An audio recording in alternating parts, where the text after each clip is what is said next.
Assalamu alaikum warahmatullahi wabarakatuhu, and good day to each and everyone, especially to our subject instructor in Assessment Learning 2, Sir Rodney. Sir, good morning. So, my name is Jahid Abdullah Hasim from College of Teacher Education, under Bachelor of Secondary Education, major in Science student. So now, this video is my micro teaching, demo teaching in Assessment Learning 2. Okay, good morning students, and may I request everyone to please stand, and may I have Mr. Muhammad to lead us prayer. Okay, good morning grade 7. Good morning. So how was your day? Very good. So, Miss Secretary, is there any absent today? Okay, so everyone is present today. Very good, grade 7 students. So, now, since there is no absent today, every one of you have a 5 points in your performance task. So, could anyone who discuss or recall what topic that we discussed yesterday? Yes? Miss Noraiha? Okay, very good. It's all about the waves. And these waves, it has two types, which is the longitudinal waves and also the, very good, the transverse waves.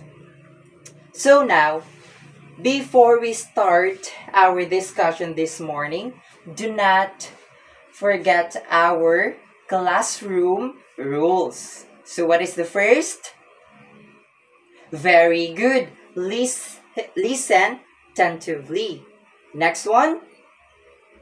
Very good. If you have a concern, raise your right hand so that I can recognize. Next, we have. Very good. Keep silent if the teacher is discussing. So, now, in this morning, we will have first the activity. I want every one of you to observe what I'm going to demonstrate to you. So, shall we start? So, I have here the lighter. And of course, I have piece of metal here. So, before we start, let us turn it on. So this lighter, of course, producing a energy or the fire. Very good. So, if I put this metal on the fire, ano yung mangyayari sa metal na to? Okay, very good. Makaka-adapt siya ng init, no? So, iinit yung metal. Am I right? Very good. So, now, after the metal, if I put or place my hand near into the side of the fire, what will happen? Of course, I feel the energy or the heat coming from the fire. Next one, if I put my hand on the top of the fire, what will happen? Very good. I feel the heat of the fire. So now, did you know that our topic this morning is related to the activity that we've done today? Yes, it's all about the heat transfer. So, before we start our discussion, let us know first the learning outcome of our discussion this morning. So, we have here the objectives. Of course, at the end of this topic, the student should be able to first,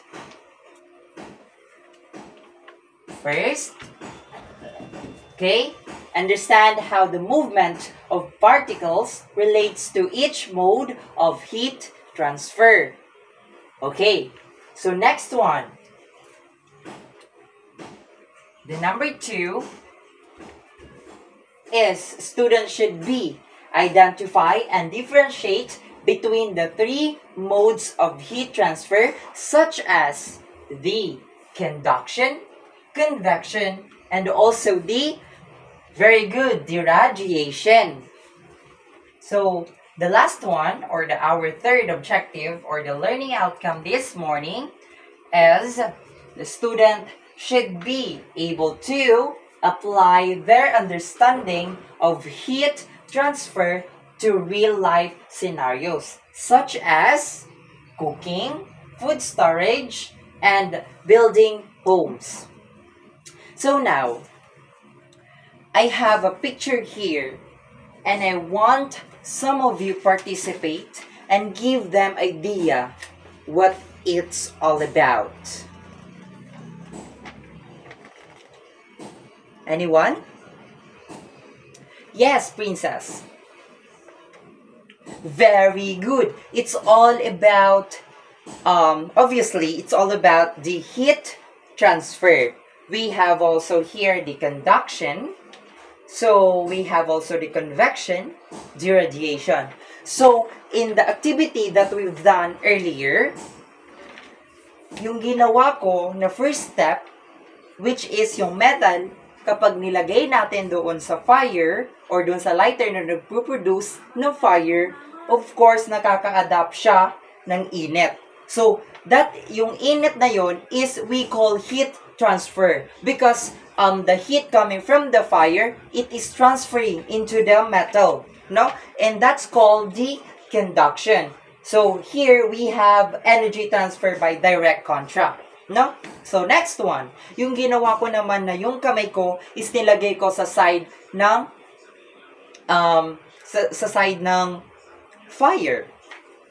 Of course, ang tawag doon sa init na yun na nararamdaman ko during the fire, during nung nilapit ko yung kamay ko sa side ng fire galing sa lighter is tawag doon is the radiation. And another example of radiation, if we go out, if you go outside our classroom and if we encounter the light coming from our sun, is yung init na nararamdaman natin sa init ng araw is that's called the radiation. Okay? Did you get me?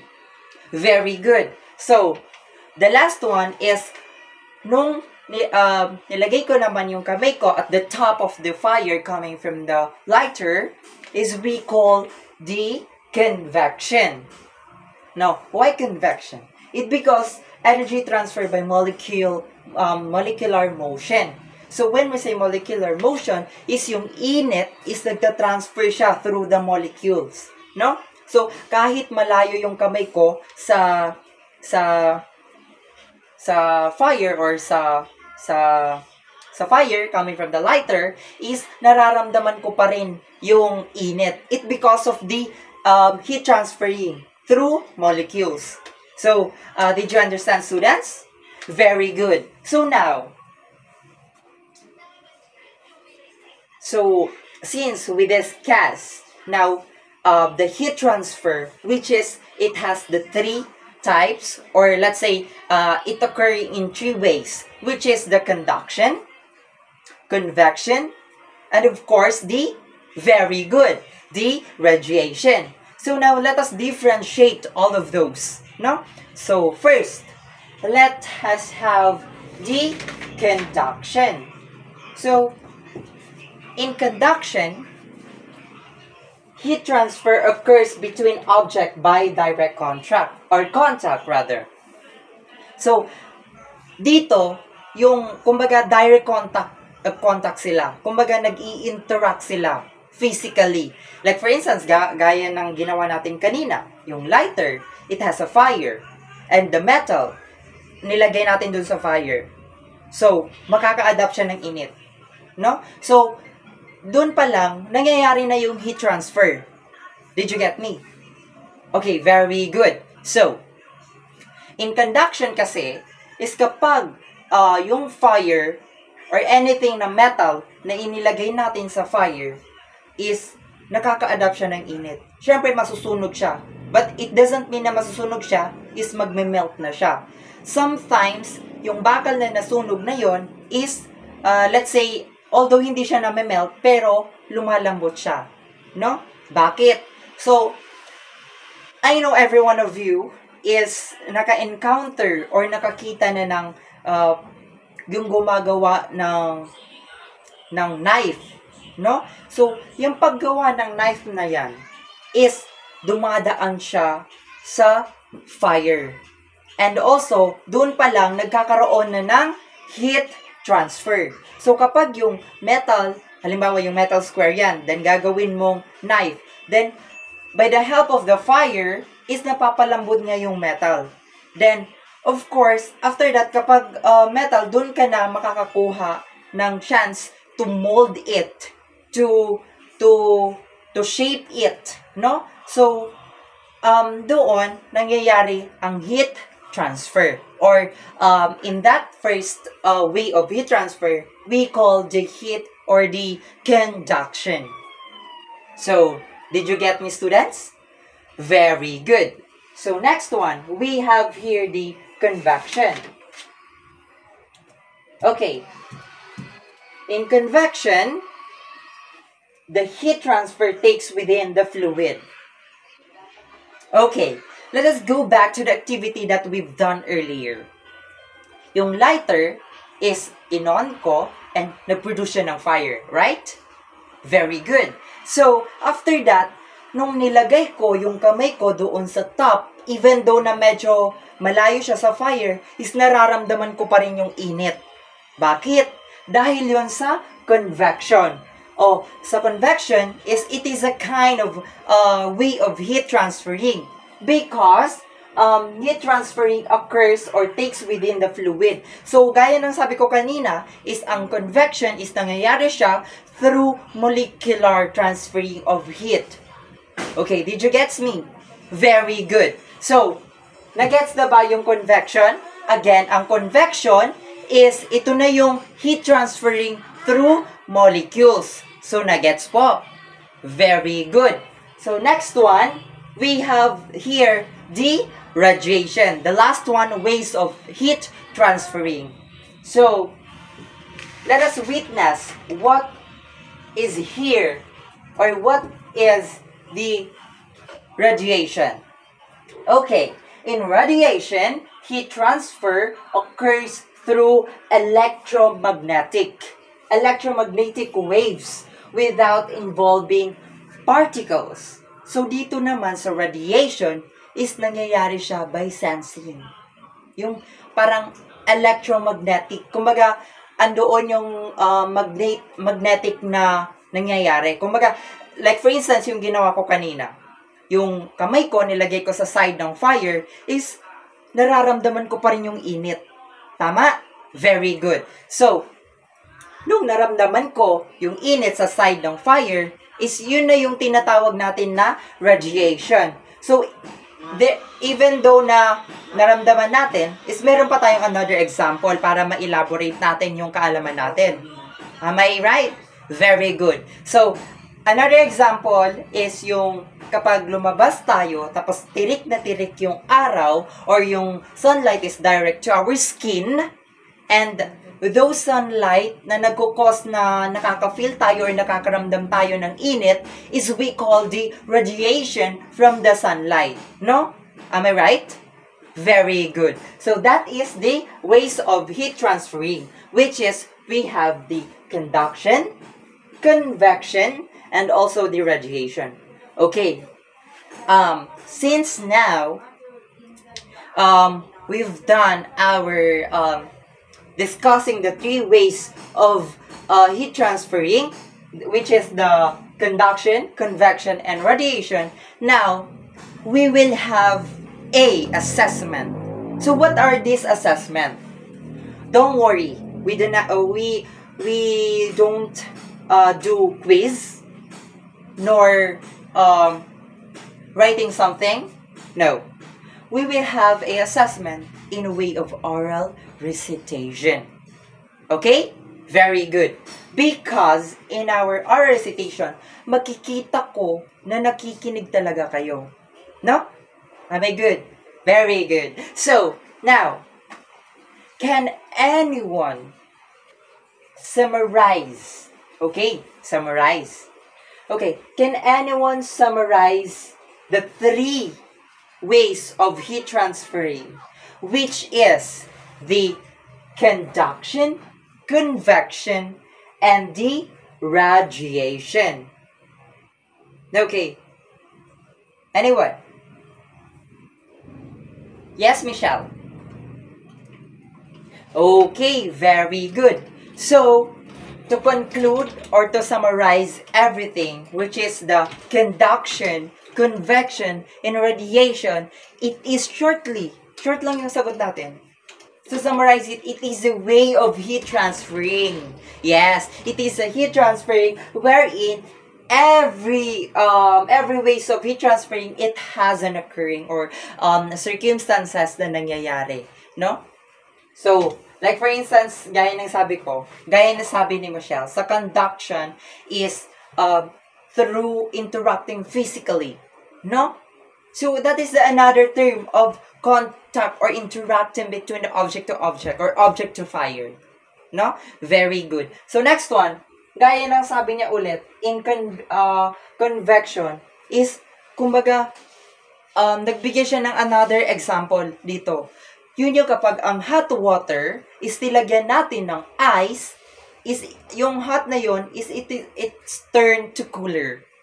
No? So, molecule to molecule. No? So, parang, like for instance, hindi lang siya it is not a molecule. It is the fluid. No? Fluid.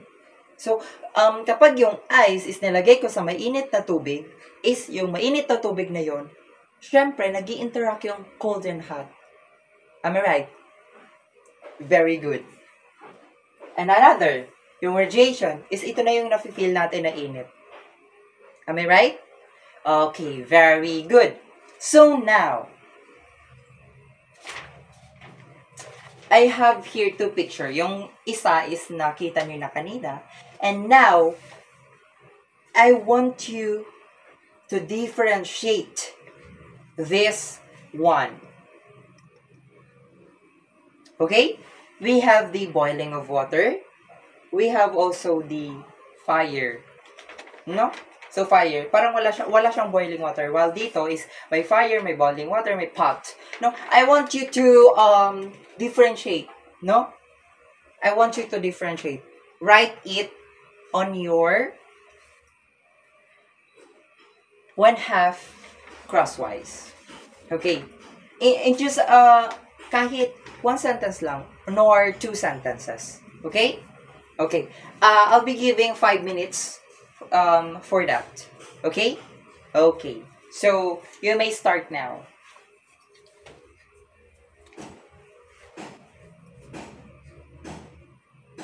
Okay, time is up. So, may I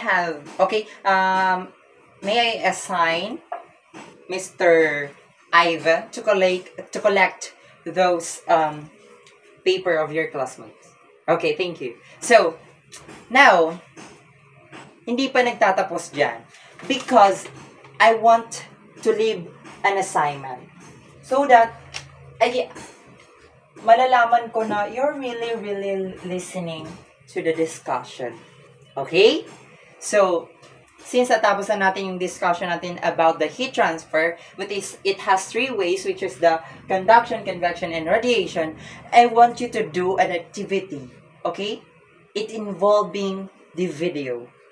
Okay? Excited na kayo. Alam ko, excited na kayo. So, in your home, magbo-boil lang kayo ng tubig or na water.